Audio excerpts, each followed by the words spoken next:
So, boys and girls, ladies and gents, back with another video of project costings.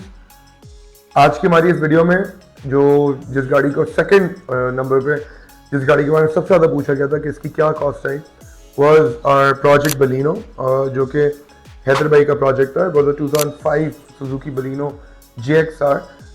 ये पहले से equip थी G15 engine के साथ, जो कि 1.5 litre 1500 CC 4 cylinder inline automatic transmission के साथ लगा हुआ था गाड़ी में। इस गाड़ी की भी प्रोजेक्ट कॉस्ट के हवाले से आपको ब्रीफ करता हूँ। बिफोर वी बिगेन, ये गाड़ी भी बहुत ज़्यादा रस्टेड थी। Typical lack of body maintenance के इश्यूज थे, जैसे हम प्रीवियस वीडियो में डिस्कस कर रहे थे सुजुकी कल्टस की बॉडी को।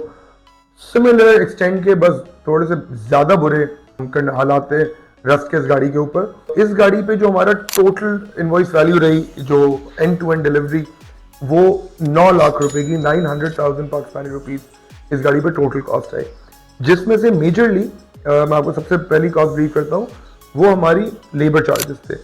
लेबर चार्जेस जो है उसके अंदर 4 चीज़ें मेनली केटर की जाती हैं: मैकेनिकल, इलेक्ट्रिकल, बॉडी रिपेयर जिसमें डेंचर रिपेयर, रस्ट रिपेयर। इस बलिनो के हवाले में कोलिजन रिपेयर भी साथ साथ शामिल था, क्योंकि ये गाड़ी रियर एंड हुई हुई थी। मेजर इम्पैक्ट था जो हमारा ट्यूबुलर फ्रेम था इस गाड़ी का, वो पुश हुआ हुआ था पीछे के अंदर, तो उसका रिपेयर भी शामिल था। एंड अगेन पेंट के अंदर जितना कंज्यूम होने वाला रॉ मटेरियल, वो चीज़ें, वो इस 3 लाख रुपए की कॉस्ट के अंदर सारा कुछ शामिल था। डेंट में शीट मेटल वगैरह और इलेक्ट्रिकल काम में इलेक्ट्रिक वायरिंग टेप और सोल्यूशन टेप, ये चीज़ें। इसके अलावा जो हम मूव करते हैं, जो हमारा बाकी रिमेनिंग 6 लाख रुपए की कॉस्ट इस गाड़ी पे आई, उसके ऊपर आप लोगों को ब्रीफ करता हूँ। इसमें से हमारे इस गाड़ी के हमें बॉडी पार्ट्स काफ़ी सारे चेंज करने पड़े थे। Unfortunately Suzuki Baleno, due to its rarity, क्योंकि ये गाड़ियाँ रिलेटिवली कम है और इनका स्पेयर पार्ट भी अकॉर्डिंगली जैसी डिमांड एंड सप्लाई होती है, क्योंकि इनकी डिमांड कम है, क्योंकि सप्लाई कम है, तो spare part is also a difficult find otherwise.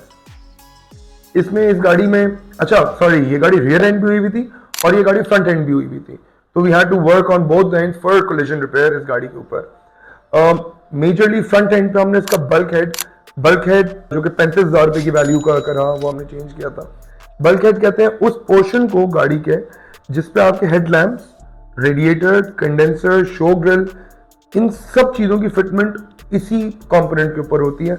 इसको देसी स्लैंग में नोस्कट कह के भी मुखातब किया जाता है। एक हमने इसका नोस्कट चेंज किया था, हमने इसका बॉनेट चेंज किया था, 30,000 रुपए की मालियत का हमें मिला था। ओरिजिनल सुजुकी का था, यूज था, बट ओरिजिनल बॉनेट। हमने फ्रंट फेंडर्स इसके रिप्लेस किए थे, 18,000 रुपए का पेयर मिला था हमें। अगेन ये ओरिजिनल पैनल्स थे और बिल्कुल अनटच अनरिपेयर्ड पैनल्स। और एडिशनली हमने इसका क्रॉस मेंबर जिसको देसी स्लैंग में गाड़ी की धड़ी भी कहा जाता है, क्रॉस मेंबर को जो टेक्निकल नाम है इसका, ये सब चेसिस असेंबली होती है। ये क्रॉस मेंबर सपोर्ट होती है, क्रॉस सपोर्ट होता है आपके बेसिकली गाड़ी के ट्यूबुलर फ्रेम को। जनरली गाड़ियों के इंजन वेट का दारो मदार, सस्पेंशन इंस्टॉलेशन का दारो मदार इसके सब चेसिस असेंबली के थ्रू किया होता है। ये गाड़ी रस्टेड बहुत थी, बलिनो हमारी जो थी, इसके ऊपर इसका जो sub chassis assembly was equally rusted. Now a lot of people repair the sub chassis assembly. मैं आप लोगों को ये बात बताऊं कि sub chassis assembly is a die cut object, और इसका जो वेट फैक्टर है वो इक्वली डिस्ट्रीब्यूटेड होता है। अगर ये कहीं से भी रस्टेड हो जाए या अगर ये एक्सीडेंटल डैमेज ले ले, इट्स अ सीमलेस बिल्ड। इस पे अगर आप किसी भी किस्म का कट एंड वेल्ड कर दें तो फोर्स डिस्ट्रीब्यूशन इसकी वेरी कर जाती है।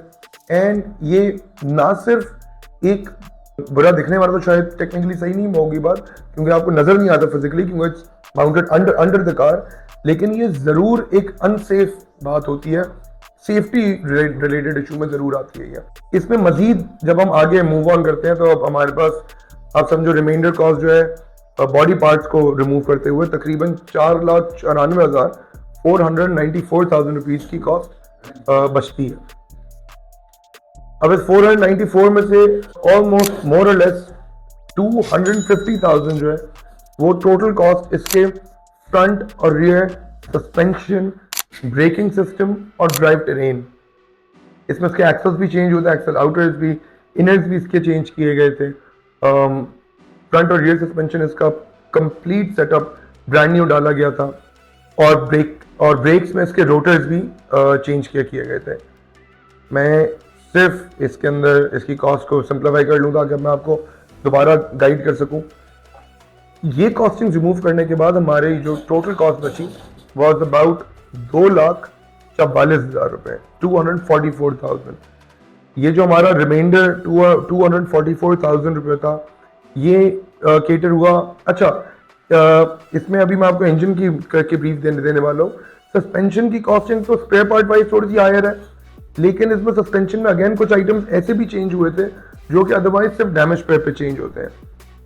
हमारे इसमें लोअर आर्म्स इंस्टेड के हम उसमें बुशेस चेंज करते हैं और बॉल जॉइंट्स चेंज करते हैं। हमारे लोअर आर्म्स डैमेज इम्पैक्ट की वजह से टेढ़े थे, तो we had to change complete lower arms. सिर्फ उसके अंदर स्पेयर पार्ट डल के काम नहीं बन रहा था हमारा, तो इसलिए इसके सस्पेंशन की कॉस्ट, एक तो स्पेयर पार्ट कॉस्ट हायर है, लेकिन ऑन टॉप ऑफ दैट सामान की नौयत भी थोड़ी सी ज़्यादा थी, जिसकी वजह से ओवरऑल कॉस्ट थोड़ी सी ज़्यादा हायर आई। अच्छा, हम जब भी काम करते हैं, अब चूंकि मजबूरी थी, we can not source brand new lower arms for the Suzuki Baleno. अगर हम करते हुए इम्पोर्ट होता, एंड इम्पोर्ट पे कॉस्टिंग्स मजीद इतनी हाई जाती कि there wasn't another way around it. तो हमने यूज्ड लोअर आर्म्स लिए, जिनको काबली कहते हैं हम, लेकिन वो लेने के बाद हमने उनके पे बॉल जॉइंट्स, उसके चारों बुशेस, ये हमने रिप्लेस किए ब्रांड न्यू से। नाउ आई नो बहुत सारे लोगों का सवाल होगा, यार काबली तो फ्रेश मिलता है क्यों? देखें भाई, रबर की लाइफ कैलेंडर के ऊपर है, मैक्सिमम जिस भी क्वालिटी का उसकी मैक्सिमम लाइफ है 6 साल। अब अगर मैं एक 2005 मॉडल की गाड़ी का कोई सामान ले रहा हूँ, तो that's got to be built in 2005। Sitting today I am looking at almost कोई, जब मैं गाड़ी बिल्ड करता was back in 2023, was about, मतलब अगर मैं ना भी कहूँ तो 18 साल पुराना उसके अंदर रबर्स और बॉल जॉइंट्स डले हुए थे, तो it as good as gone. अब अगर वो मैं आज लगा दूं और फिर वो 6 माह बाद फिर से खुल के चेंज हो रहे हो, तो the essence of a reset is gone, क्योंकि फिर वो अगर मेजर मेंटेनेंस आ गई, फायदा क्या हुआ गाड़ी रीसेट करने का। सेकेंडली, ये तो एक पॉइंट हो गया कि सिर्फ आपके टाइम एंड्रेंस का। गाड़ी की ओनरशिप पे आपको ये बात समझनी है कि हर खुलने वाला बोल्ट, उसकी भी थ्रेड लाइफ है। तो each time you fasten and unfasten a bolt, you are wasting a cycle of it.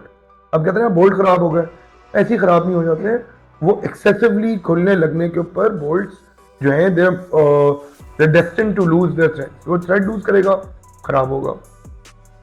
फिर इसके ऊपर इसके जो रिमाइंडर है उसके ऊपर तकरीबन अकाउंट करता है 50,000 रुपए की मालियत, जिसमें इसका इंजन के सारे कंपोनेंट्स आए। इसमें से 20,000 रुपए स्ट्रेट जाते हैं, जिसमें engine oil, oil filter, air filter, spark plugs, serpentine belt, timing belt, ये कंज्यूमेबल आइटम आ जाता है। और बकाया 30,000 डिनोट करता है, जिसमें इसकी इंजन की कॉइल्स चेंज हुई, मेन पुली चेंज हुई, पुली बेयरिंग्स और कुछ चेंज हुए, वाटर बॉडी चेंज हुई, इंजन जैकेट चेंज हुई, अपर लोअर फ्लांजेस चेंज हुए। फिर पीछे we are left with 194,000 rupees. 194 में से एक और नोटिसेबल कॉस्ट जो है इसकी, वो 22,000 रुपए की है, जो कि इसकी रेडिएटर असेंबली चेंज हुई थी।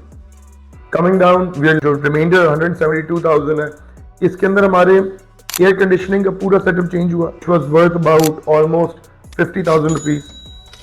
इसके अलावा कैबिन अपहोल्स्ट्री पूरी तैयार हुई थी इसकी, जिसमें seat, flooring, door cards, headliner, trunk space पूरा, वो 90,000 रुपये का तैयार हुआ था। और जो रिमाइंडर 32,000 रुपये लगे गाड़ी पे, कुछ छोटे छोटे फिक्सचर्स, जिसमें cabin garnishes, door handles, roof handles, इस तरह के छोटे छोटे फिक्सचर्स जो मिसिंग थे गाड़ी पे से, वो लगे। देन अगेन, ये 32,000 रुपये थोड़ी सी रिलेटिवली हायर कॉस्ट है, बट सुजुकी बलिनोज पे ये एक अनफॉर्चुनेट बात है कि जो बॉडी पार्ट्स हैं, जो बॉडी रिलेटेड आइटम्स हैं, वो रिलेटिवली और गाड़ियों के मुकाबले थोड़े महंगे हैं, जस्ट फॉर इट्स रेयरिटी। वरना बाकी गाड़ियाँ जो इनके स्पेयर पार्ट ज़्यादा अवेलेबल हैं, वो ज़्यादा वाइडली अवेलेबल है। इस स्पेसिफिक प्रोजेक्ट पे एक और चीज़ ने इम्पैक्ट किया था कॉस्ट को, क्योंकि ये मेरे नज़रिए में भी थोड़ी सी हायर कॉस्ट थी, was fire in Shershah Karachi market. जो मेन मार्केट जहाँ पे used car parts body parts available होते हैं, स्पेशली जहाँ पे सुजुकी के डीलर्स बैठे हुए हैं। उस मार्केट को 2022 नवंबर या फिर दिसंबर, if I am not mistaken, एक बहुत बुरा फायर इंसिडेंट हुआ था जिसमें ओवर 55 शॉप जो है वो लुकमा अजल बन गए थे जलने के बाद, और वो शायद was due to a small spark, but anyway इसकी वजह से सामान की supply was very limited. Locally Karachi से देयर वाज नथिंग अवेलेबल। पूरा Karachi was relying on Lahore and Pindi for supply. तो सप्लाई लिमिटेड हो गई थी, डिमांड ज़्यादा थी, and like any other market act जहाँ डिमांड एक्सीड सप्लाई, वहाँ पे prices supersede the demands equally. तो that's about it for the Suzuki Baleno.